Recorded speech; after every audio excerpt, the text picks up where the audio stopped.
What's up, y'all? It's your girl A, It's your girl L. and you're tuned in to ATL. You can start if you want to. Okay, so our first conversation topic is it's interesting in the Black community that we make jokes out of things that like we probably shouldn't be laughing at. Like I saw this thing like actually yesterday that was like R. Kelly's gonna be a part of the new singing choir in jail. Like the jail choir gonna be popping. But they said R. Kelly and Jesse. How to say his last name? I was screaming. Smollett. That's funny though, but I feel like Black people do that because like it's our thing. Like we basically laugh at our own pain. Like, but that is legit traumas. funny. Like, you know, have you seen what's that movie? The Fighting Temptations with Beyonce and Cuba Gooding Jr. Okay, I feel like I've seen these movies, but when I was like younger. Okay, what is this one scene where like they in the jail and they performing for the jail people, and like the two of the jail people are like really good singers, and they end up being in like the choir and winning the whole little thing. But anyway, that's funny though. And I feel like Black people, we've been trained to like, this is how you treat the police. This is what you have to say. You can't make any sudden movements. You can't do all these like other things. You have to speak with a certain level of respect. So she was like, basically, I know my rights, and he's violating my rights. I'm an educated woman who went to a HBCU, and okay, I need to get to the story. So basically, he took her out of the car, had her all on the ground. She had a dress on. Yeah, and at one point she was exposed. Yeah, and she was just saying like, basically, you're hurting me, you're hurting me, you're hurting me, and you just gotta watch the video. Yeah, and he like took her out of the camera so that they wouldn't be able to see what he was doing to her. Yeah. And also when she was in the jail cell, she died, and so when she was dead, they set her up on the floor. You know, when they have to take mugshots, they set her up on the floor and positioned her face to where like she looked like she was alive, and took her mugshot to make it seem like she was still alive. And also, you could see on a security camera where a security officer actually smelled her underwear, which is disgusting, and yeah, and there's still no justice for her too. But it's just crazy how the same jail cell, a Black man was suicidal, which it just doesn't seem right. Like it doesn't make sense. There should have been certain precautions taken if he was suicidal. Right. And that's another issue of mental health. They should have treated his mental health like it was worthy or whatever. Like he should have been able to see a psychologist or a therapist or something, or been put in a certain like ward. Like as American citizens, we are entitled to our rights, and that's like the debate. Like in all of this, like we know our rights. So what I'm trying to say is, like, even if we know our rights, what good is that to us if the system isn't for us, basically? Because I can have all the rights in the world. I can have the same amount of rights as the next white person, but it don't mean squat diddly dot if the government or whoever isn't listening to me, or isn't respecting my rights as a human being, or as a civilian, or as a citizen. As in the amendment to the Constitution, the Bill of Rights. Yes. Because if we want to put it out there, we sing the whole little, the home of the brave and the land of the free, but are we really free? And also in the Pledge of Allegiance, it says one nation under God. I don't even know. It's incorrect though, because it's not one nation under God.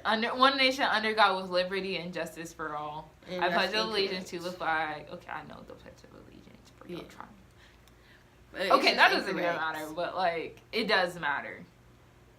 But that's just wow. Like that's crazy. Okay, we're gonna hit the end.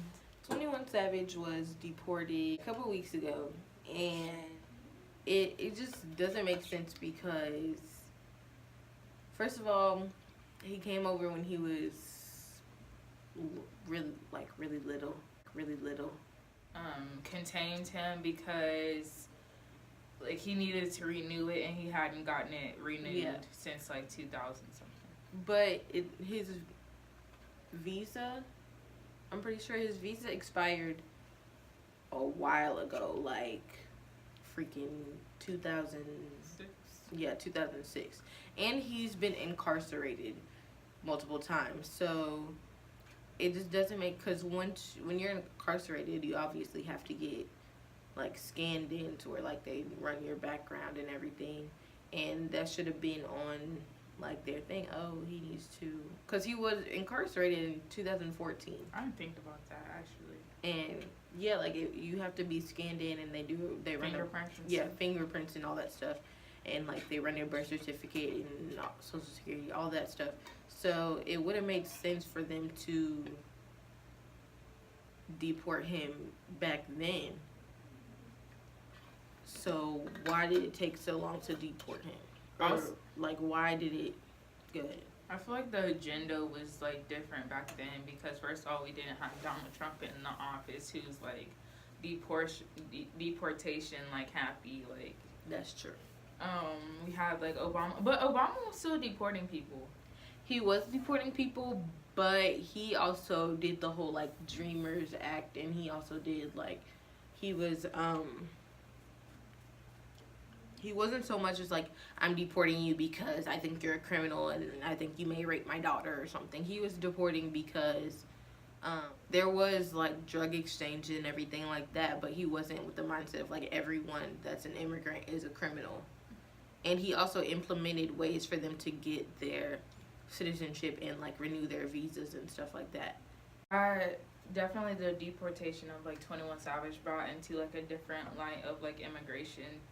And I think it hit home for like people that like this isn't just like a Hispanic problem. Like all these people were like coming in talking about deportation or because it's like 21 Savage, but what about all these other people, like kids like being pulled apart from their like families and stuff? It's 350 children who haven't been reunited with their parents because probably more than that if you think about all the people down there. It probably is more than that, but yeah, like they haven't been reunited with their parents because they don't know where their parents are, and the people that they're being separated from, like, or the ICE people, they probably don't speak the language of those people, so they don't know where to go to find their parents or how to find their parents. But like, I feel like if you're not a full citizen, but you're doing all the full citizen duties, like you're paying taxes, you're doing all of that stuff, then I feel like, why are you being deported? I mean, that should be like, if you are not a citizen and like ICE catches you, then maybe they should be like, hey, let's help you get your citizenship.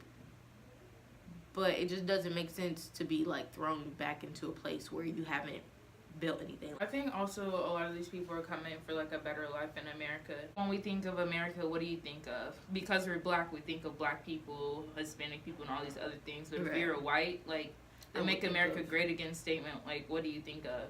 Because for me, when I think of Make America Great Again, I think of like slavery and all that like other stuff that we had to go through. So it was never great for me. I think it was made for white men, straight white men, because that's who had the power. That like those are the founding fathers, straight white men, and they had the power. My bad. How race was essentially created as like a power structure or whatever to like define why some people had rights and some people didn't. Because if you go back to the 1800s, being Irish was not the same as being like British and American. Okay, so back on the topic of immigration. I feel like a lot of people weren't as informed or wanted to be as informed because a lot of people didn't know about the kids being separated from their families. I don't think people cared either. Yeah, because it's not like, it's the mindset of, I'm not being separated from my parents, so like why should I care? I think, and that is like the perpetuation of what we see black people as. Like, what do white people really see black people as? Do they see us as a threat? Do they see us as like these evil, vicious monsters? Because that's what I see when I hear like black on black crime. Like, just this perpetuation that we're evil and not even evil, just like monsters, thugs, thieves, like all these things. Right.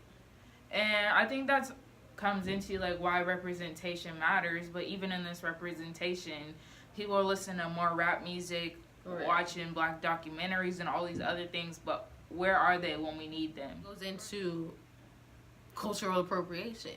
You want all of the things that black people produce. You want the music, you want the art, you want the hair, you want the culture, but you don't want the negative effects of being black. I'm black, but I'm also light skinned, and also there is a pretty privilege and all these other things, and also education. I'm not saying I won't end up like Sandra Bland, Trayvon Martin, or all these other people, but I have things like that my parents and my grandparents have set in place where it's like a divide, where I made it out, but I'm still black. If you get an education, you talk white and all these things, our parents have, in a way, taught us that we will be more accepted. Not even our parents. Like, society teaches us we will be more accepted if we do all these things, take all these precautions. But in some ways, if society is racist in itself, then what good does that do? But, I mean, I also think there are advantages to that, because I feel like if I'm educated myself, then nobody else can tell me what to believe. Because I know the facts for myself. Like, I read the books, I did the research, I know what I know for myself, and nobody else can tell me different, because facts are facts. It's like, what does it mean to be black, but also, like, we're not all the same. Right, that is true. We all have, like, our different mindsets, our different upbringings, and just because I say blue is blue doesn't mean Anissa thinks blue is blue. Right, because blue could be purple to me. Yeah, but who am I to, like, try to shove it down her throat? Right. Because neither of us could be right. Because blue could really be green. Well, that's all for today, folks. You want to know what I just realized? Like, in all these talks in all these words that we just said, why do we have to validate ourselves to somebody else? Don't you feel like that? We always have to explain, like, why Black Lives Matter? Yeah. Why that's wrong? Why this is wrong? Why do we have to basically tell somebody else our worth? It shouldn't have to be that way, in all honesty. Like, it should be well known, for real, if that's what we want to talk about. But it doesn't make sense. Like, it shouldn't be praised and like, oh, you're so beautiful, you have like a natural body, blah blah blah. But then on the next person, on a person of color, it's like, and it's natural, it's not accepted. Like, everyone is beautiful, but with this colorism thing, why are lighter skinned women more beautiful and accepted than dark skinned women? That's wild. Recently, Prada, Gucci, and Moncler have been selling blackface products. They have a black bubble coat with like the face, and it's blackface. It's like the Pickaninny like face. Yeah, and yeah, we'll insert pictures and stuff too, but that is definitely racist because it has a racist history, and it's not cool. Like, whoever, you have to have somebody in your, like, on your team or on your, like, administration or whatever you want to call it, to say, oh yeah, that's cool, go ahead and do that.